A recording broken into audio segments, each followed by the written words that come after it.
Hello guys, STN reviews में खुशामदीद। आज हम एक हाल ही में रिलीज़ हुई नेटफ्लिक्स पे मूवी पे बात करेंगे। मूवी का नाम है अ फैमिली अफेयर। अगर स्टार कास्ट की बात करें तो इसमें है निकोला किडमैन, जैक एफ्रॉन और जॉय किंग। मूवी के जो डायरेक्टर हैं उनका नाम है रिचर्ड और राइटर हैं कैरी सोलोमोन। मूवी तकरीबन 2 घंटे की है। अच्छा, मूवी एक ऐसी फैमिली के बारे में है जिसमें एक माँ, बेटी और उसके लवर के बीच में थोड़ी सी टेंशन क्रिएट हो जाती है।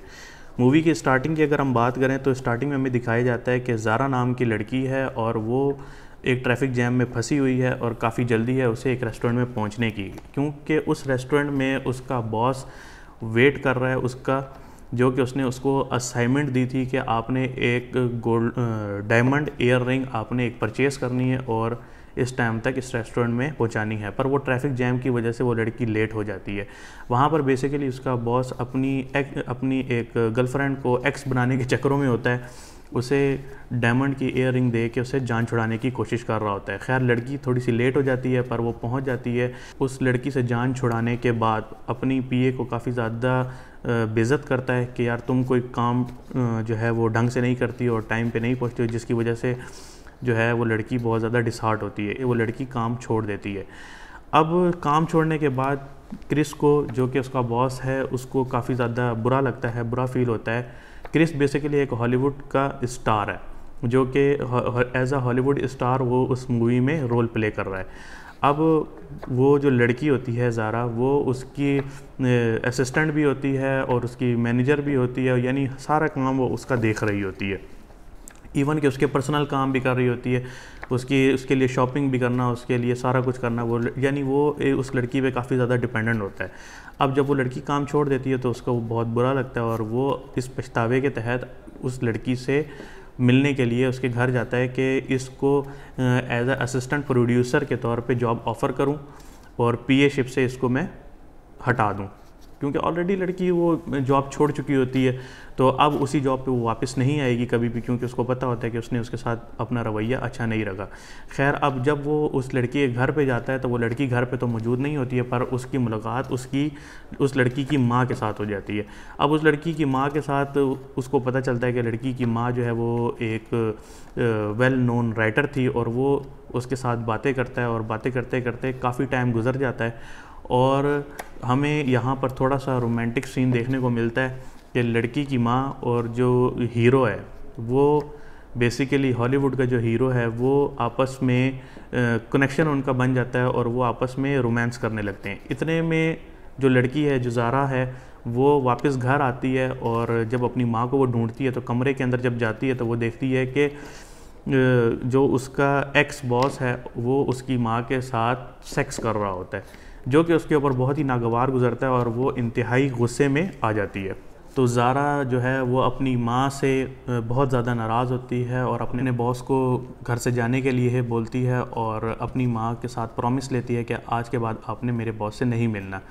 पर हमें शाम को पता चलता है कि जो क्रिस है वो उस लड़की की माँ को मैसेज करता है कि जी डिनर के लिए बेसिकली वो इनवाइट करता है और लड़की की माँ अपनी बेटी से छुप कर उसके डिनर के लिए एग्री कर लेती है और वो उससे जाके मिलती है।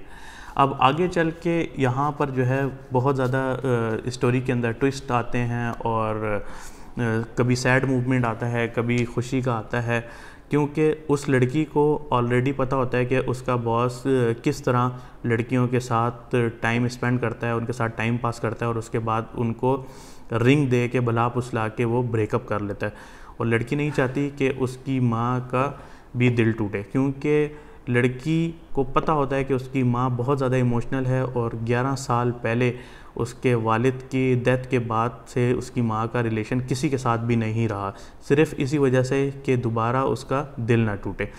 तो ये स्टोरी इसी बारे में आगे आप लोग देखेंगे तो आपको पता चलेगा कि कैसे जो है वो ये इन चीज़ों को सॉर्ट आउट करती है, क्योंकि जो बॉस है वो तो आपको पता है कि वो बेसिकली एक एज अ प्ले बॉय है, पर वो अपनी माँ को कैसे बचाती है, तो इसके लिए आपको मूवी देखनी चाहिए। अच्छा, मूवी की अगर थीम की बात की जाए तो इसमें कोई एक्शन सीन नहीं है, ये movie just romantic comedy movie है। अच्छा, और एक्टिंग की अगर हम बात करें तो तीनों बड़े एक्टर हैं, निकोला किडमैन है, जैक एफ्रॉन है, जॉय किंग है। आपको पता है कि जैक एफ्रॉन ने तो 17 अगेन और आयरन क्लॉ जैसी मूवी में काम किया, तो एक्टिंग तीनों की बड़ी बेहतरीन है और कमाल की है। और अगर केमिस्ट्री की इनकी बात की जाए तो आपस में जो रिलेशन दिखाया गया है वो माँ बेटी का प्यार दिखाया गया है। और प्ले बॉय का जो करैक्टर ज़ैक एफ्रॉन ने प्ले किया है, पर वो उसके बाद अपने आप को कैसे सुधारेगा उस लड़की की खातिर, उस औरत के खातिर जिससे वो प्यार कर बैठता है, वो इसमें आप लोग जब देखेंगे तो आपको ज़रूर पता चलेगा। क्लाइमेक्स इसका बहुत ही अच्छा है, हैप्पी एंडिंग है और अंडरस्टैंडिंग एंडिंग है, तो आप लोगों ने ज़रूर इसको देखना है। अच्छा, अगर मेरे फाइनल वर्डिक्ट में अगर हम जो है ओवरऑल रेटिंग की अगर बात करें तो मेरे नज़दीक जो है मैं इस मूवी को 8 आउट ऑफ 10 रेट करूँगा और मैं आप लोगों को रिकमेंड करूँगा कि मूवी अच्छी है। एज अ कपल आप इसको देख सकते हैं और इतना ज़्यादा इसके अंदर न्यूडिटी सीन नहीं है। ऑफ कैमरा जो है थोड़ा बहुत सीन है, पर वो कैमरा हटा देते हैं तो बस सिर्फ ये तासुर दिया गया है कि ये लोग इंटीमेट हुए हैं या इनके बीच में सेक्स हुआ है। खुल्लम खुल्ला इस तरह कुछ नहीं है, तो इसलिए जो है तकरीबन जो है आप इसको 13+ में कंसिडर कर सकते हैं। और बाकी जो है इसके अंदर रोमांस भी दिखाया गया है और ये है कि फ़न टाइम के लिए एक अच्छी मूवी है।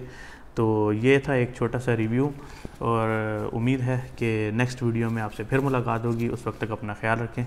खुदा हाफिज़।